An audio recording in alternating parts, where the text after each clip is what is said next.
बिस्मिल्लाहिर्रहमानिर्रहीम अस्सलाम वालेकुम वरहमतुल्लाहि वबरकातुहू।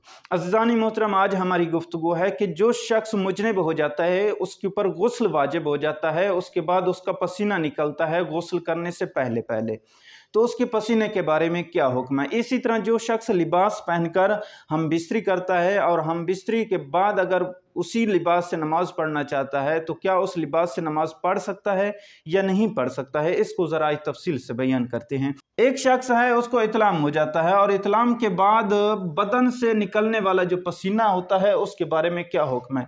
अज़ीज़ानी मोहतरम, उसका पसीने का हुक्म यह है कि वो पाक है, लेकिन जहाँ जहाँ नजासत लगी हुई होगी, जहाँ जहाँ मनी लगी हुई होगी, वो हिस्सा नजस होगा और उसको पाक करना ज़रूरी होगा। लेकिन अगर वो किसी जगह को छू जाती है वो हिस्सा जो नजस है, तो वो हिस्सा भी नजस हो जाएगा। बाकी बदन का हिस्सा जो है वो पाक ही रहेगा, लेकिन उसके लिए गुस्ल करना ज़रूरी है। ऐसा नहीं है कि गुस्ल नहीं करेगा।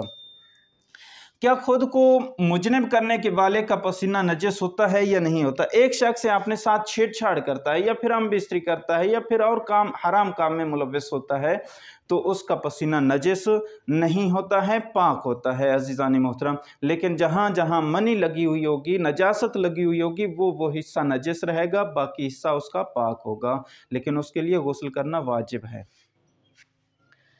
क्या मुजनब शख्स का पसीना नजस है या नहीं है। जी हाँ, उसका पसीना नजस नहीं है, पाक है।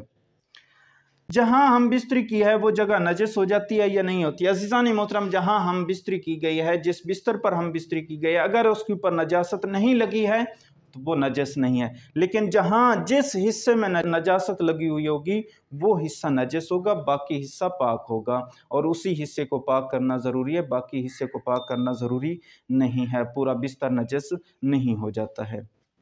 जो लिबास पहनकर आपने हम बिस्तरी की है उससे नमाज पढ़ सकते हैं या नहीं पढ़ सकते हैं। अज़ीज़ानी मोहतरम, जी हाँ, उससे नमाज आप पढ़ सकते हैं, लेकिन अगर उसके ऊपर नजासत लगी हुई है तो उसको पहले पाक करना ज़रूरी है। यकीन है कि कुछ हिस्से में नजासत लगी हुई है तो उसको पहले पाक कर लें, उसके बाद उस लिबास से आप नमाज पढ़ सकते हैं।